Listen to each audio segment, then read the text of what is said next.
کہ اطاعت جزوی نہیں، اطاعت کلی، پوری کی پوری اطاعت، جو حکم بھی دیا گیا ہے ماننا پڑے گا۔ جزوی اطاعت اطاعت نہیں ہے۔ Partial obedience is no obedience. اس لیے کہ اگر آپ نے ایک حکم قبول کر لیا، ایک نہیں کیا،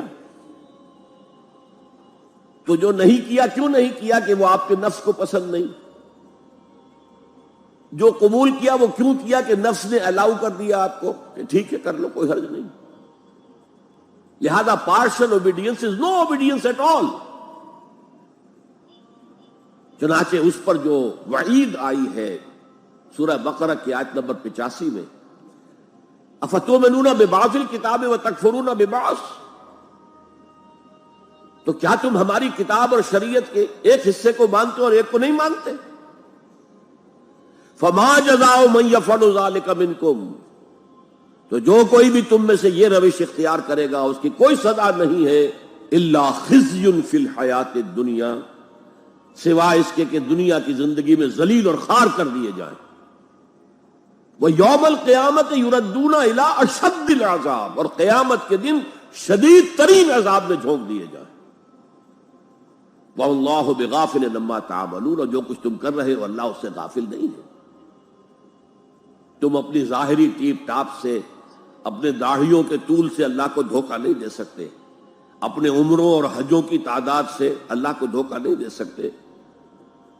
He sees you through and through، تمہارے باطن کو دیکھتا ہے، تمہارے دل کو دیکھتا ہے، اسے معلوم ہے کہ تم نے حج تو کیا، حرام کی کمائی سے کیا ہے۔ یہ بڑی شدید وعید والی آیت ہے قرآن مجید میں، کہ جس کا نقشہ ہماری نگاہوں کے سامنے آج دنیا میں مسلمانوں کی کیا وقت ہے، کیا حیثیت ہے۔ فما جزاء من يفعل ذلك منكم الا خزي في الحیات الدنیا ویوم القیامت۔ اب یہ قیامت کے دن کی بات جو اللہ فرما رہے ہیں، دعا ہی کی جا سکتی ہے کہ اللہ تعالیٰ اس سے بچا لے، کرم فرمائے، اپنی شان غفاری اور شان رحیمی سے ہمیں اس روز کی ذلت سے اور شدید ترین عذاب میں جھونک دیے جانے کی جو یہاں پر خبر سنائی جا رہی ہے، وعید سنائی جا رہی ہے، اللہ تعالیٰ اس سے بچا لے۔ البتہ ایک بات میں اور آپ سے عرض کر دوں کہ جو کیفیت اس آیت میں سامنے آئی ہے یہ مستقل نہیں رہ سکتی۔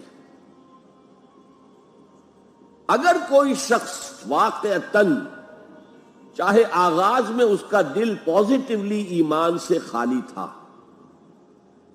لیکن ساتھ ہی نیگیٹو نفاق سے بھی خالی تھا، کہہ سکتے ہیں زیرو لیول ہے، پلس ویلیوز اور مائنس ویلیوز کے درمیان زیرو آئے گا، تو باطن کے اعتبار سے چاہے وہ زیرو لیول پر تھا، لیکن اگر وہ اطاعت کرتا رہا، نماز پڑھتا رہا، روزہ رکھتا رہا، زکوٰۃ دیتا رہا، حرام چیزوں سے بچتا رہا، فرائض ادا کرتا رہا، تو اس سے لازماً ایمان پیدا ہو جائے گا اس کے دلوں میں۔ اس لیے کہ یہ دو طرفہ پروسیس ہے، بائی لیٹرل۔ ایمان سے عمل پیدا ہوتا، عمل سے ایمان پیدا ہوتا۔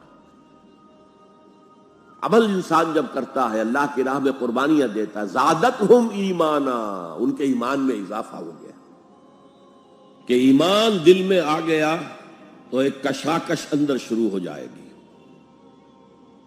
آپ کے نفس کی خواہش کچھ اور ہے، ایمان کہتا ہے غلط، کشاکش ہوگی کہ نہیں؟ جیسے فرعون نے کہا تھا الیس لی ملک مصر وہذہ الانہار تجری من تحتی، کیا میں بادشاہ نہیں ہوں مصر کا؟ مصر کی حکومت میری نہیں ہے؟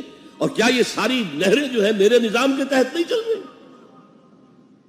اسی طرح برا نہ مانیے، ہمارا نفس کہتا ہے یہ جسم میرا ہے، میری ملکیت ہے، اٹس مائی ڈومین، میری خواہش پوری کرنی ہوگی۔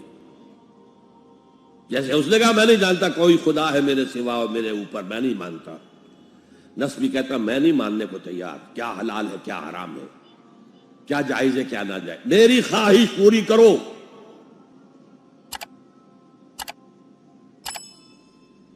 اس کے خلاف جہاد۔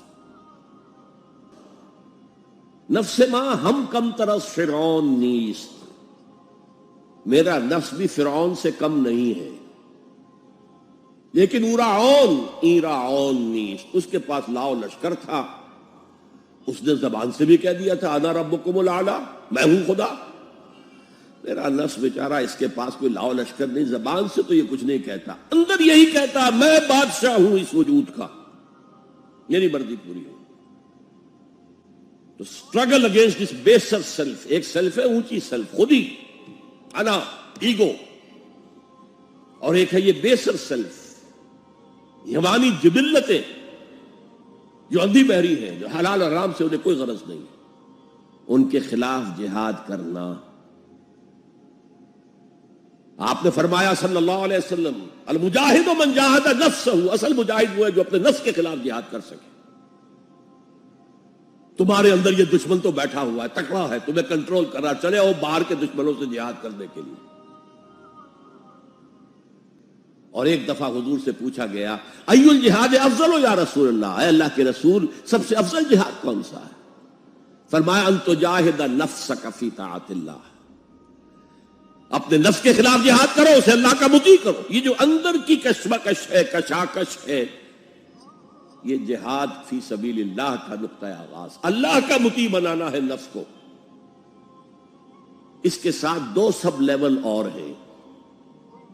اس نفس کو بھڑکانے والی ایک قوت ہے انویزیبل، اور ویزیبل بھی ہے۔ انویزیبل قوت سب سے بڑی ابلیس، شیطان، لعین، اور اس کے چیلے چانٹے جنات میں سے، اور ویزیبل میں انسانوں میں جو اس کے ایجنٹ ہیں، جو فحاشی کو کلچر کا نام دے، یہ اس ابلیس کے چیلے ہیں۔ ان کے خلاف جہاد نہیں کریں گے آپ، اگر آپ ان کے خلاف ایگریسو ایٹیٹیوڈ اختیار نہیں کریں گے تو آپ ان کے دباؤ میں آ جائیں گے۔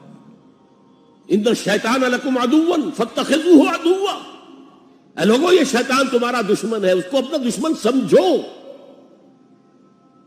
وہ تمہیں سبز باغ دکھاتا ہے، بدی کو مزین کر کے دکھاتا ہے، اچھے اچھے نام اس کے رکھ دیتا ہے، اور تمہیں آمادہ کرتا ہے بدی کے ارتکاب پر۔ نہیں، وہ تمہارا دشمن ہے۔ افتتخذونہ وذریتہ اولیاء من دونی، تم مجھے چھوڑ کر اسے اور اس کے چیلے چانٹوں کو تم اپنا دوست بناتے ہو۔ شیطان کے خلاف جنگ کرو۔ اور تیسرا اس پر سب لیول کیا ہے؟ معاشرہ اگر بگڑا ہوا ہے، اس کا عمومی رجحان برائی کی طرف ہے، تو سوشل پریشرز آپ کو ادھر دھکیلتے ہیں۔ تب دو ہی راستے ہیں، زمانہ بات و سازت تو بعد زمانہ بے ساز، یا تو پیسو معاملہ ہے، زمانہ تمہارے ساتھ سازگاری نہیں کرتا، چھوڑو تم زمانے کے ساتھ سازگاری اختیار کر لو، چلو تم ادھر کو ہوا ہو جدھر کی۔ ایک یہ ہے کہ نہیں، زمانہ بات و سازت تو بعد زمانہ ستیس، زمانہ اگر تمہارے ساتھ سازگاری نہیں کر رہا تو زمانے سے جنگ کرو، لڑو، ریزسٹ کرو۔ تو تین جہاد ہو گئے فرسٹ لیول کے، 3 سب لیولز۔ نفس امارہ، لبیڈو، نفس حیوانی کے خلاف جہاد،